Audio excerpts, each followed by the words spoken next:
Shall we talk about evil? Some might argue that this concept is outdated in our relativistic age. And yet, how can we speak of war crimes, cruelty, or the neglect of human dignity without invoking the word evil? Perhaps it's time to take it seriously again, to revisit the thinkers who have grappled with its meaning. One of them, of course, is Hannah Arendt. This is a conversation about Hannah Arendt and the concept of evil, which took place in Kyiv, the capital of Ukraine, on June the 1st, 2025, at the Kyiv Book Arsenal, one of the country's major literary events. Despite the ongoing war, the fair was full of people. My guest was Marci Shore, an American intellectual, historian, and university professor. She specializes in 20th century European intellectual history with a particular focus on Hannah Arendt. This year, Marci co-curated the Kyiv Book Arsenal focus topic alongside Oksana Forostyna. My name is Volodymyr Yermolenko. I am a Ukrainian philosopher, the chief editor of UkraineWorld, and the president of PEN Ukraine. UkraineWorld is an English-language media outlet about Ukraine run by Internews Ukraine. You can support our work at patreon.com/UkraineWorld. Your support is vital for us as we increasingly rely on crowdfunding. Even a small donation can make a big difference. You can also help fund our regular volunteer trips to Ukraine's frontline areas where we provide aid to both soldiers and civilians, mainly by delivering vehicles for the military and books for local communities. To support these efforts, you can donate via PayPal. You will find these links in the description of this episode. So let's begin.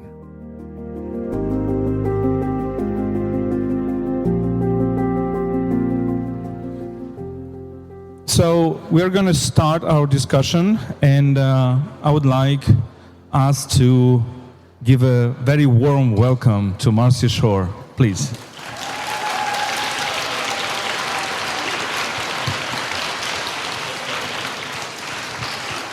So Marci is a North American historian, philosopher, intellectual. I say North American because she's currently professor at Yale University, but she's moving to the University of Toronto, to Canada. And you definitely know her for a wonderful book about Ukraine, The Ukrainian Night.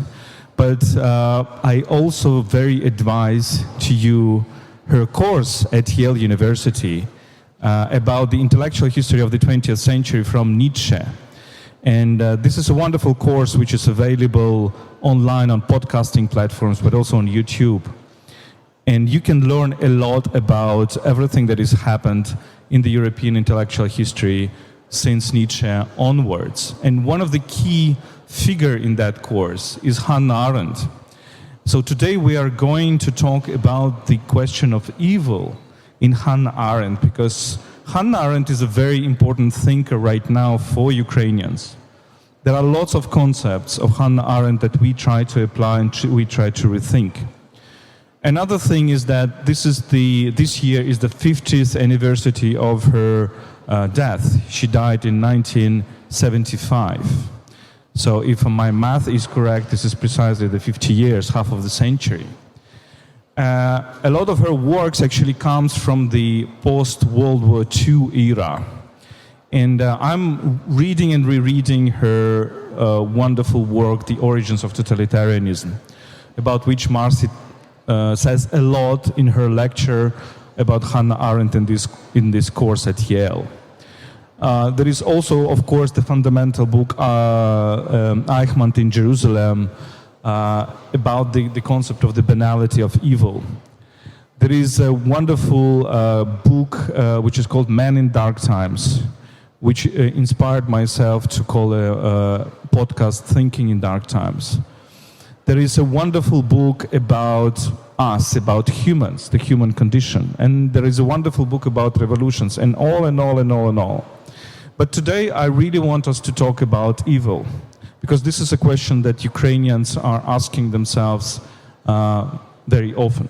Let me ask you, Marci, just to give us a general remark, how important Hannah Arendt is to understand not only the 20th century, but also the 21st century. Well, I should first say that Hannah Arendt was one of my first loves and most long-lasting loves. You know, I discovered her when I was a first-year or second-year university student. I was 19. And I have been thinking with her and reading her and rereading her since then.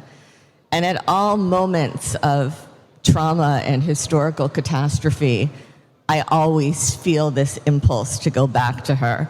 You know, after the 2016 American elections, which were so catastrophic, I immediately changed all my teaching plans for the following semester, and I thought, okay, we're all going to go back and reread Origins of Totalitarianism. Well, for me, rereading. For my students, reading for the first time. We're going to read it from the beginning. We're going to read it for the end. We're going to read Eichmann in Jerusalem. We're going to really think intensely, you know, about how morality breaks down.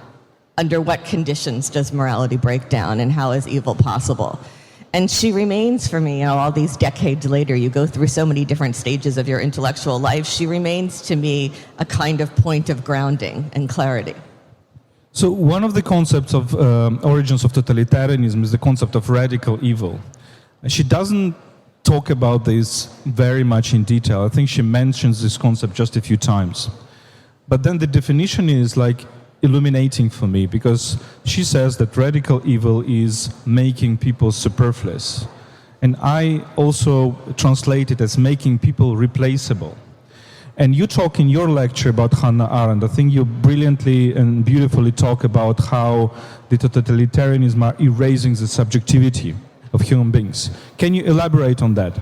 Yeah, no, that's great. Maybe I'll start out with some of the definitions, because we're just assuming not everyone here has been obsessively rereading Arendt the way Volodya and I have been obsessively rereading Arendt. So Hannah Arendt ends Origins of Totalitarianism with comments about crimes that can neither be punished nor forgiven. And she uses the phrase radical evil, which in some ways comes from Kant, although Kant's idea of radical evil is not particularly radical and is somewhat dissatisfying. It has to do with, instead of acting according to your sense of moral duty, you act according to your capricious whims. But the deeper definition, what Volodya is referencing, that comes back at different points in Origins of Totalitarianism, is her idea of superfluous people. How are people made superfluous? And there are various ways she discusses that people are made superfluous. She has a very famous argument about statelessness at the end of the First World War, the phenomenon of all of these refugees without passports. And she says that we now know that there really is no such thing as the rights of man. The famous French Revolution Declaration of the Rights of Man and of the Citizen somehow assumed that man and citizen were the same. And Arendt says it turns out that in the absence of citizenship, in the absence of any kind of state guaranteeing those rights, they're meaningless, and there is no guarantor of human rights, and people are being treated like nothing. So there's this legal concept of what happens when people turn into superfluous people. But then she also talks in a kind of more philosophical sense about this eradication of subjectivity. What does it mean to, and she makes a very controversial claim that by the time the Jews were led to the gas chambers, they were already dead, that their selves had been extinguished. And she makes a related, very controversial claim that what totalitarianism was aiming at was the destruction of subjectivity on behalf of both victim and executioner, of both victim and perpetrator, so that anyone could be equally suited for at either role, because there's no longer a real self there. It's very important that we start on this very conceptual thing to understand the whole context, because our idea with Marci is to clarify the basic notions of Hannah Arendt and then to understand what is applicable now, whether she can help us to describe what is going on now. So let's place her in the history of thought. She's a Jewish thinker, Jewish German thinker, She emigrates when Hitler comes to power. She says that the key thing for her is the news about Auschwitz that comes in 1943. And then she starts writing these origins of totalitarianism in the late 40s. So basically her thought is the thought of a witness of the Second World War. Can you tell me more about this? So Arendt was from Königsberg, and she's coming from assimilated German Jewish family. She famously, or infamously, depending on one's point of view, studies with Heidegger at the University of Marburg, and then goes on to study with Karl Jaspers, which is also a very significant relationship, in Heidelberg. And she's in Germany in 1933 when the Nazis take power.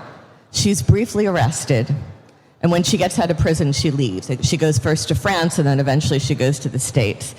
And she does an interview, I find, every time I kind of go back and re-listen to it and reread it, a kind of extraordinary interview with someone named Gauss back in Germany in the early 50s, where she tells this story. And she says, well, for me, the real moment of shaking was not 1933 when the Nazis came to power and as a Jew I had to flee Germany. For me, the moment was 1943 when I was in the United States and we learned about Auschwitz. She thought all sorts of things can be forgiven in politics.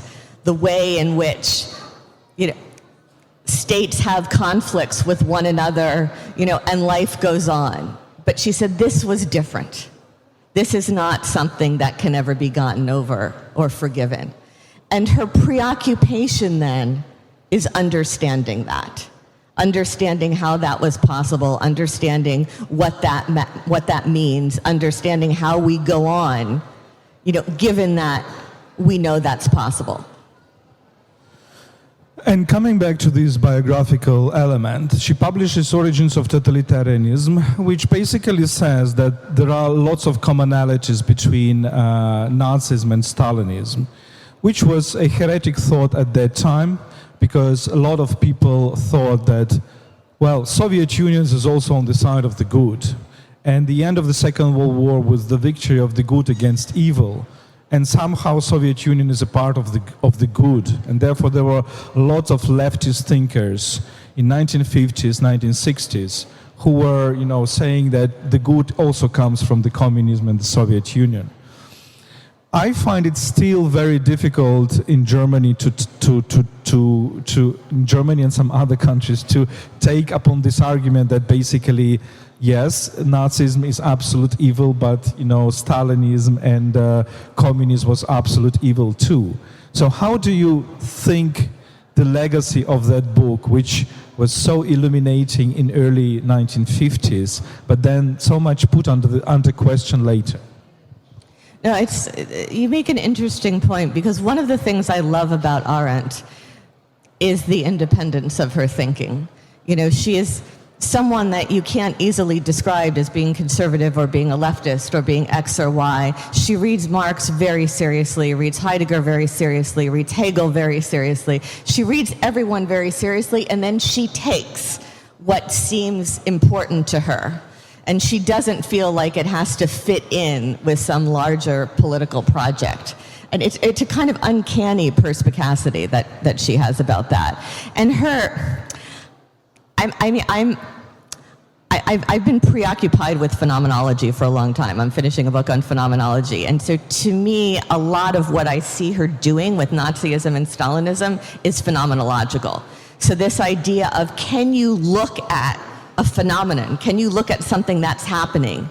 And can you describe exactly what you see as precisely as possible? Can you take a step back and say, what am I seeing here? And I feel like that's what she's doing in that book. And of course, she doesn't see Stalinism as well as she sees Nazism, because she lived in Nazism and she never lived in Stalinism. But she has a kind of uncanny ability to grasp at those anecdotal moments of illumination, like what happens when everybody is informing on everyone else? What happens when you no longer need spies because a whole society has been induced to spy on one another? You know, how does atomization work? She was very interested in how atomization worked, and, you know, and what happens to the self, you know, in these kinds of circumstances. I mean, she has this definition of the mob and the masses, and she says, you know, when the masses finally come onto the political stage, you know, as liberalism had been waiting anxiously, you know, since the Enlightenment, it turns out that they are led there not by the liberals, but by the mob. And what is the mob? The mob is this dark underside of the bourgeoisie. And then she has this famous passage where she talks about Brecht's Threepenny Opera and how the mob pulls the curtain on bourgeois hypocrisy, and the bourgeoisie takes delight in the exposure of their own hypocrisy. And I think what she's trying to do there, and I think this is what she's trying to do in the Eichmann book too, is something that Husserl tries to do. And I feel like, you know, this is a very big audience. I don't want to subject you to too much Husserl. But so Husserl has this idea, for instance, that you first engage in intense, exhaustive description of what you see, precisely what you see. Can you really see what's in front of you? Which sometimes is the hardest thing to do. Sometimes we can't see the thing that's right in front of us. So imagine you have an apple, for instance. There's an apple on the table, and you can engage in an exhaustive description of exactly how that apple looks, and there's a little bit of red and a little bit of green and maybe a brown spot, and it's kind of tilted. But he says there's also something that is a kind of almost Platonic essence of appleness, you know, that is unchanged from one apple to another. So there's the irreducibility of the particular that can be described empirically, and then there's that universal essence of appleness that you extract from the description of the particular. And that, I think, is what she's trying to do in the Eichmann book, this exhaustive description of Eichmann, and can you extract a kind of universal essence of evil? And I think she's trying to do that in a different way in Origins as well. Let me, you already touched upon this, so let us talk about the book, which is probably the most famous Arendt's book, about Eichmann in Jerusalem. And I would ask you to connect this idea of radical evil in Origins of Totalitarianism and the idea of banality of evil in the Eichmann book. Yeah. Now, this is probably her most famous concept. So she's really, Origins is a big book, yeah, and it goes through a lot of historical stages and a very complex argument about how we get to Nazism and Stalinism. The Eichmann book, which was something much more controversial. I mean, she's still hated for that book. That book tore apart New York intellectual life and which has never recovered from it. But for those of you who don't know the story, so Adolf Eichmann, who was the kind of organizer of the final solution to kill all the Jews in Europe. So he wasn't the person, he wasn't the ideologue who thought of the idea, but he was the kind of the bureaucrat who was charged with carrying it out in very practical terms. You know, if you want to murder a few million people, you've got to organize trains, you've got to organize gas chambers. There's a lot of logistical organizational labor that goes on for something like that. And after the defeat of Nazi Germany, Adolf Eichmann escapes to Argentina and is living under a different name.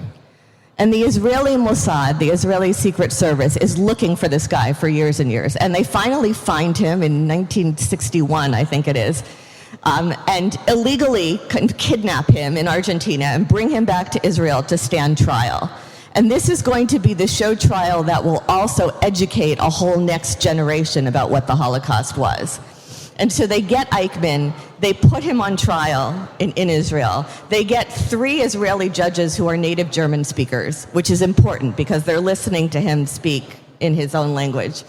And Arendt then goes to Jerusalem to cover the trial for the New Yorker, to report on that trial. And it's also very significant that she's listening to her native language. A lot of that book is her sensitivity to the language that she's listening. And she listens to Eichmann try to defend himself. And what completely shakes her is the discrepancy between the monstrosity of the crime, and the total mediocrity of the man. What is shocking about Eichmann is that he's totally ordinary, completely banal, doesn't particularly hate Jews, was a bureaucrat interested in self-advancement. If you perform your job well, and you're obedient to your superiors, that facilitates your job advancement and your social mobility. She said he was incapable of uttering a single word that was not a cliche. She says what was striking about him was his failure to think. And this will turn out to be, for Arendt, I think, the greatest crime. And the source of evil is the failure to think. Maybe we should pick up on that. So let us, I think we kind of contextualize all that. And let's try to understand how these concepts work for us, for the present moment. One thing that I feel, which is kind of which is probably not correct, is when people only look at Arendt through the concept of banality of evil. Because for us, the banality of evil is, of course, a very important concept, because we see in the Russian army this attitude. There are lots of, there are conversations with Russian prisoners of war in which they show themselves as Eichmanns, as people unable to think, as people unable to ask questions, as people very banal, as people ready to kill a lot of others just for the sake of money or because of orders or because of everything else. But then what I think is that you can only understand this thinking about evil if you connect these two concepts, the radical evil and the banal evil, because both of them are about being superfluous, being unnecessary, being replaceable. And then you see these bad guys who organized the Holocaust, who organized the Russian invasion of Ukraine, who organized the massacres in Bosnia, etc., etc. But then in order these crimes to be implemented, because they are implemented on the industrial scale, you need a whole machine to implement these crimes. You cannot just fantasize about it. As we say, it's not Putin who is killing Ukrainians, it's lots of other people. My question to you is that if you understand Eichmann and this concept of banality of evil only as an idea that evil is banal, you don't really understand the Arendt's thinking, because Eichmann is a person who is superfluous. Because his argument is that if I'm not doing that, everybody else will be doing that. If I'm not organizing the deportation of Jews and transportation of them to the gas chambers, somebody else will do that. So he does not perceive himself as a personality who is responsible for his actions. Would you agree with that? Yeah, no, and I've also been, I think this is something we've both been preoccupied with, through this time, that the crisis of subjectivity, and how that, because you and Tanya wrote about crime without punishment and punishment without crime, and you said, okay, the problem in Russian is that you have these people who can commit any horrific crime with total impunity, and bear no responsibility. And then you have the masses of people who can be punished or taken away for no reason at all, and so also have no sense of responsibility, because in either way, there's no responsible subject there. And I feel like that is at the heart of both of the things she's talking about in those books. Like, what does it mean to be a responsible subject? What does it mean to take responsibility? And that does seem to me totally central to what is going on now. So coming back to this banality of evil, because I'm criticizing this concept for making it too aesthetic. I think the banality is a very aesthetic idea. And for Hannah Arendt, it's very interesting. In the book Men in Dark Times, she talks about Hermann Broch. And she talks about the way how he was criticizing aestheticization of evil. It's a very, very interesting essay. Hermann Broch, also one of the greatest writers of that time. But my kind of a thinking about this, if we say, well, banality of evil, do we say that all evil is banal? I don't think so.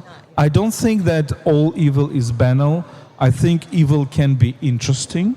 I think evil can be, so Eichmann was not thinking, but can we really say that, for example, the Nazi ideologues were not thinking? They had, a thinking system. We can say that it is horrible, immoral, but for some people it was interesting. For some people, Putin is interesting because he suggests some, thought about the greatness of Russia, etc. Don't you think that if we apply only this concept of banality of evil, we underestimate the capacity of evil to seduce? I've been thinking about this too, like the different categories, and how they potentially interact. I mean, when Arendt came out with this book, I think it was profoundly misread by many readers, and perhaps especially by Jewish readers, as being an attempt to exculpate Eichmann.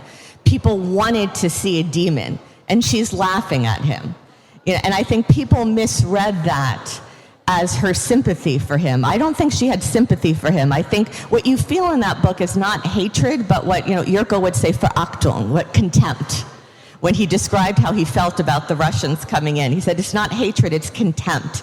It's this kind of disdain, like they don't even deserve hatred because they're not enough of a person to be. And I think that was her attitude to Eichmann, and for her, the most unforgivable thing was a failure to think. Our first and foremost responsibility as human beings is you always must think. But I've also been like Volodya, I look at these different categories, and I had this discussion with Yurko a year ago here about the problem of evil, and what about sadism? What does sadism, I'm looking now, if I can just indulge in speaking a bit about my own country, of which I feel like horrified and ashamed and guilty for at the moment. And there's a real indulgence in actual sadism. There's a kind of reveling in cruelty that's going on.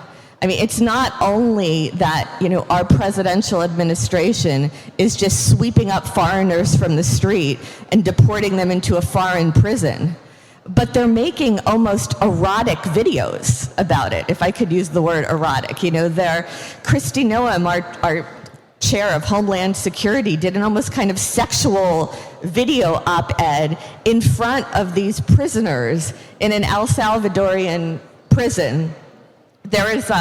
My daughter had to tell me what this meant. So they chain up these people that they take, and then they march them onto the plane. It's hard for them to walk because their legs are chained. And they did a social media post video of looking at the chains and the rattling of the chains, and posted it with a slogan for a pleasurable auditory sensation. And I didn't even know what that meant until my adolescent daughter had to explain there was an Instagram phenomenon of these pleasing sounds. And that's just sadism. That's like reveling in cruelty to other human beings. That can't be exhausted by banality. That's not like the person who's just going along with something. I thought about this too at the Oval Office meeting with your president. And I thought, you look at Trump. So afterwards, Lindsey Graham tweeted, President Trump has just given us a master class in putting America first. And I tweeted back at him, and Tim said, you have to stop rage tweeting. It's not good. I tweeted back at him. I said, no, President Trump just gave us a master class in moral nihilism. And Lindsey Trump just gave us a master class in selling your soul to the devil. And I felt like, there were two different things going on. I look at Trump and I feel like for Trump, for Putin, other people's lives have no meaning whatsoever. You're just looking at this abyss. You're looking at a moral abyss. There's nothing. There's no first principles. There's nothing. But for people like Lindsey Graham or Marco Rubio, our Secretary of State who's sitting in the room, they know that they're participating in evil. They know that they've crossed over to the dark side. They have really made a Faustian bargain. So how do you, what is that category? Is there the Faustian bargain category, the banal category, the sadistic category, the moral nihilist category? Therefore, I think that this concept of radical evil, which takes this idea of being superfluous, meaning that you have the ideology in which you can erase a certain number of people and nobody will care about that. And those examples that you mentioned, being stateless, being a refugee, being a victim of the bombardments, etc., etc., these are the elements of this. Because banality only characterizes a certain type of evil. It's an evil of executioners. It's an evil of implementers. But then, can it describe the way how evil comes into the world? I think this is a very important thing, because I personally think that evil can be banal and it can be not banal. It's not the banality that makes evil evil. It's precisely this nihilism which you mentioned, and the idea of erasure, the idea of total replacement, the destruction for the sake of destruction, the death for the sake of death. What do you think? I mean, in that sense, my impulse that would link all those things together is to go back to Kant, and say that, the fundamental moral imperative is you treat every human being as an ends and not as a means. The fundamental definition of the human being is that anything that has a price and can be replaced by something of equivalent value has a price, and anything that is beyond all price and admits of no replacement has dignity. Human beings are distinguished in that we have dignity. Hence the fundamental moral principle that you treat every human being as an ends and not a means. And once there's no real self, once you don't have dignity, I mean, we go back to the revolution of dignity, right? It's not just a random term. Like, if you lose that sense that every human life has an individual dignity, then we're on a kind of free fall. I think dignity is irreplaceability, right? It's an understanding that human beings are not replaceable. And this is precisely what Eichmann could not imagine. He was imagining himself as replaceable. When I read the passages of Hannah Arendt, how she describes the origins of totalitarianism, when you listen to your lecture about the masses and the mob, I have a feeling of repetition. I have a feeling that what is happening in the United States and elsewhere is a little bit of that, maybe differently, but a little bit of that. We also see the collapse of the liberal belief that if we're talking liberal values in these terms of non-replaceability to the mass of people, they will follow it. Instead, we see that the mass of people now through the social networks rather follows people who say all others are replaceable. Refugees are replaceable, the black people are replaceable, Ukrainians are replaceable, etc., etc. Do you feel this sense of repetition? I feel it intensely, well, perhaps for overdetermined reasons. I feel it even more now than I did 8 years ago, and I felt it intensely 8 years ago. So I taught a class the first year of the first Trump presidency, so that must have been fall of 2017, on the intellectual history of totalitarianism. And I taught it just to first-year students. So this is significant because these are all kids, like young adults who are 18, who were in their last year of school when Trump won the presidency. So it's the first election that they're aware is going on. I mean, for all they know, all elections are like that. I mean, they don't have the perspective of comparison. They have intuitions that something is wrong, but they don't have concepts to make sense of those intuitions. It's also very Kantian, right? Like, concepts without intuitions are empty, intuitions without concepts are blind, and so they were searching for ways to understand, and we read through Origins of Totalitarianism, and when we got to that part about how the mob comes out on the stage, flagrantly breaks all the rules, says everything is permissible, now we just grab what we want. One of the first year students said, like, "Oh my God, Professor Shore, she's talking about us." Said, "How did she know? She's talking about us." And the whole class was kind of mesmerized. They're like, "Oh my God, that's what's happening. I didn't, now I see it, that's what's happening." And once you know that that's possible, you can't unknow that that's possible. And I think we kind of have a trend to come back to those thinkers, like Hannah Arendt. You also mentioned Karl Jaspers. Karl Jaspers is also discussed in Ukraine because we see how Karl Jaspers was talking about responsibility of the German people and how we're talking about responsibility of the Russian Russian people for this invasion. But then, I mean, I have the feeling that the trends of thought that developed afterwards, I primarily think about existentialism. I think that Sartre was a big disaster for Europe. I like Sartre. There are lots of good things about him.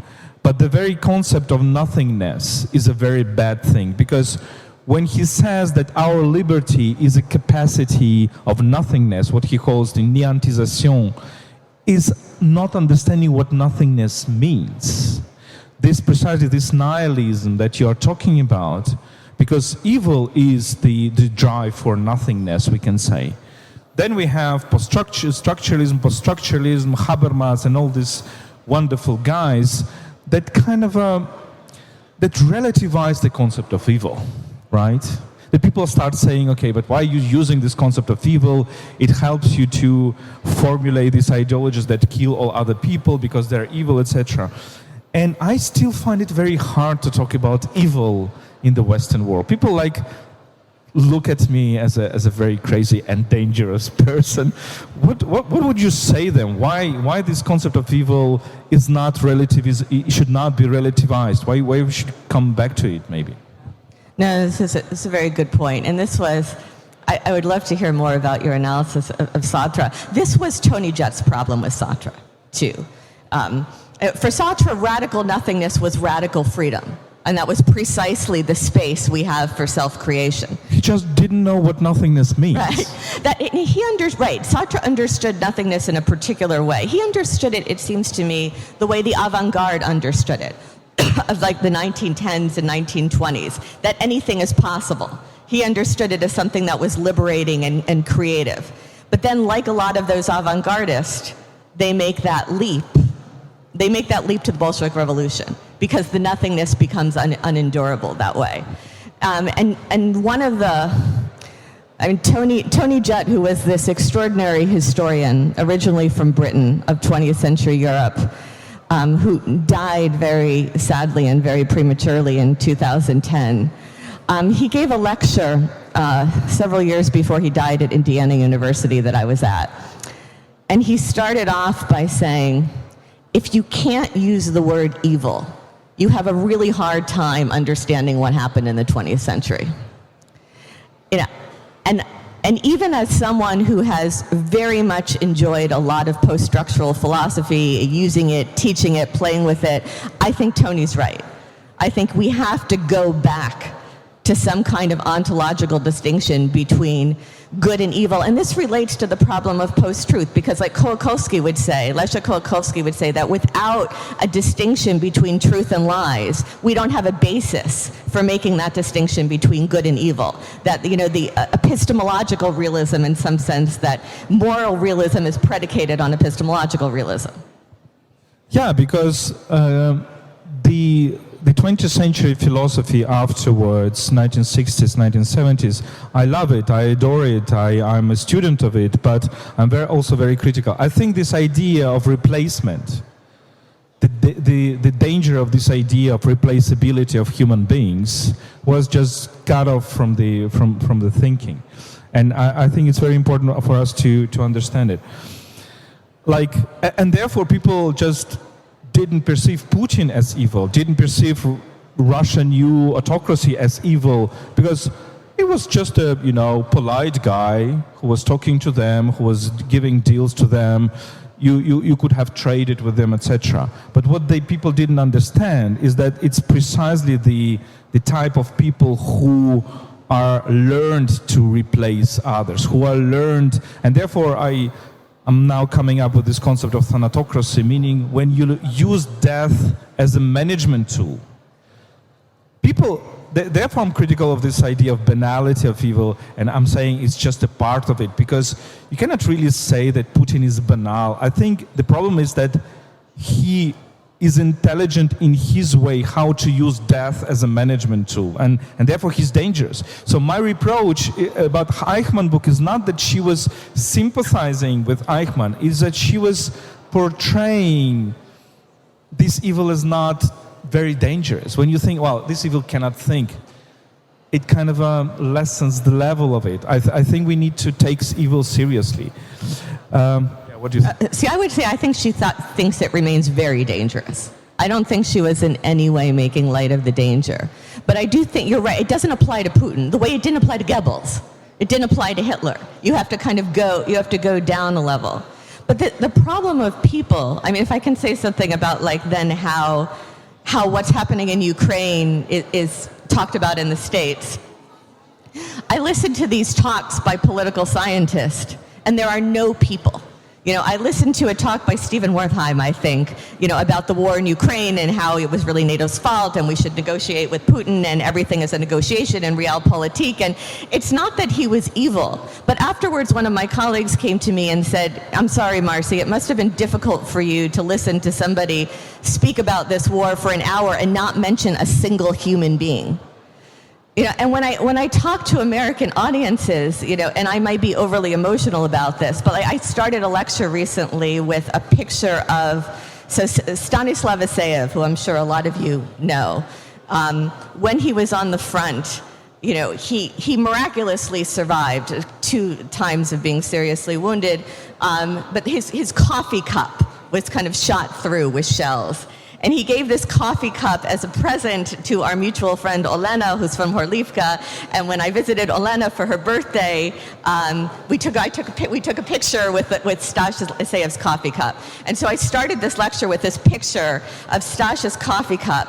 And then I told this story of this young philosophy student, you know, who is writing weekly feuilletons for Radio Free Europe and gets captured and is then gruesomely tortured. You know, and I'm like, we have to start by looking at that. You know, your minds have to be in that basement.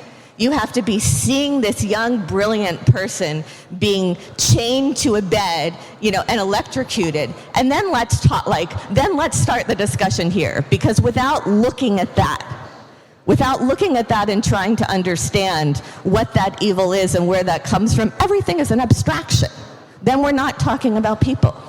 Therefore, I'm thinking that this abstract geopolitics, which is very, very present in the way how people talk about the war in our outside, or let's look at the maps, let's see how people are moving, etc., how armies are moving, is also part of this evil because they make people replaceable, they make people disappear. Let me ask maybe last or before last question. So there are some other ideas of Hannah Arendt which I feel that they're very necessary. One of it is vita activa, or as she says, bios politikos in Greek. This is one of the key topics of her human condition. So basically she says that just speculative philosophy, just this abstract theory is not enough. You should be active as citizen, as people in ancient Greece, ancient polis were acting. How do you decipher that? Yeah. No, I mean, in that way, I find Arendt, I find that the human condition, which I've gone back to at various times and reread in different ways, the distinction between labor and work, the distinction between vita contemplativa and vita activa, and the idea of natality, the idea of the human capacity to set in motion something new, which is the hope. You know, which is in fact, you know, the only hope, the fact that we have that capacity, you know, and that responsibility.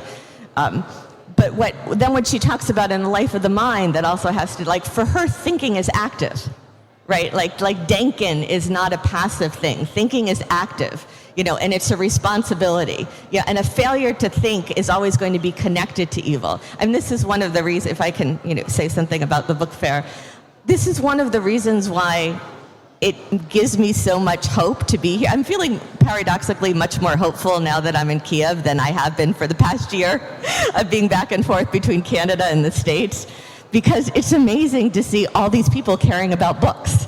It's amazing to see all these people caring about ideas. You know, and Arendt would say that's the thing that could save us. You have that active, like, you have to think, you know, and that thinking has to be part of acting. And you mentioned natality, and I think there are several other concepts which can help us a lot today, which are very heretic from the point of view of kind of some utopian liberalism. For example, she literally says that roots are important. then when you are uprooted, you are atomized, you lack your community, then it is very easy to drag you into a totalitarian project because you're an atomized individual with no identity. She literally says that natality is important, which we can translate today as demography is important. Something that liberal thinking was just erased from its thinking tradition. And for me, it's very important. I mean, why liberalism gave away these ideas of identity, of natality, of kids, of children, of family? Why liberalism gave it away to conservatism? And this is one of the reasons why conservatives are now taking up these ideas and saying we're champions of it. But I was told that we need to wrap up. Look, maybe let's talk a little bit about just the final words of yours about this hope, because I had recently, just a few weeks ago, we had a conversation with Anna Applebaum in Lviv Media Forum, and she was more hopeful than before. So she was saying that, look, something is going on, that in United States, that people are coming back from this initial shock. And we also understand that I try to connect this concept of radical evil and banal evil. In order to implement this evil, in order to make it industrial, you need to have all these millions of people who would do that, millions of Eichmanns. Putin has them. Trump doesn't have them. I hope that in America, in North America, in the United States, there will be more opposition to it, and we will maybe soon witness a collapse of this Trumpist utopianism. What do you think? I'm desperately hopeful that you're right. I'm terrified it's going to end in civil war. I feel like the violence is palpable, both overt and covert. Yeah, and certainly anything is possible. No, I'm glad that Anne is now feeling more optimistic. Maybe if I could end with an anecdote about Anne. I'm sure Anne Applebaum and her husband Radek Sikorski, who is now Polish Prime Minister. And we have Polish election today. So. Yes, and today are the Polish elections. So shortly after the full-scale invasion, it was spring of 2022. And of course, Anne and Radek and my husband Tim and I were all very kind of involved from afar in what was going on. And I was the most hysterical because I'm always the most hysterical, and I felt like the world is going to end at any moment. This is the Third World War, and I kept compulsively checking the news. And Anne wrote to me and said, Radek and I are coming to New Haven, Connecticut. We'll just be there for one evening, 2 weeks from now. Can you make reservations for dinner someplace that's quiet so the four of us can talk? And my first thought was that, how absurd to make a restaurant reservation 2 weeks from now. What are the chances the world is going to exist 2 weeks from now? The idea that someone was even thinking more than 2 hours ahead, it seemed crazy to me.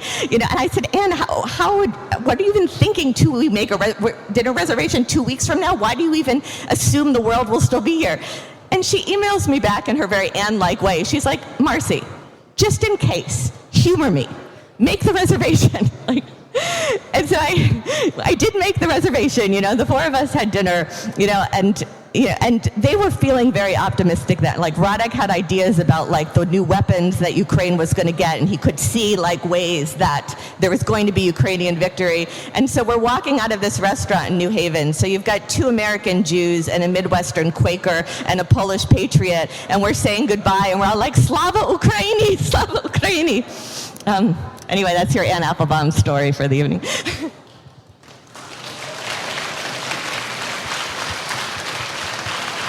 So thank you for this story, and thank you for this thinking. I do think that there is the dark times bring more light, actually, sometimes. And as our friend, a soldier, just gave us a gift recently, who is called Bogdan, and he wrote, "Bright people are more visible during dark times." And I think this is a very, very, very good metaphor about us, but also about Hannah Arendt. And I'm sure that reading these people is very important because these people were going through very similar challenges, and some of these ideas that Hannah Arendt had actually can help us a lot to think through the today dark times and to see hope despite the darkness. Please welcome and thank Marci Shore.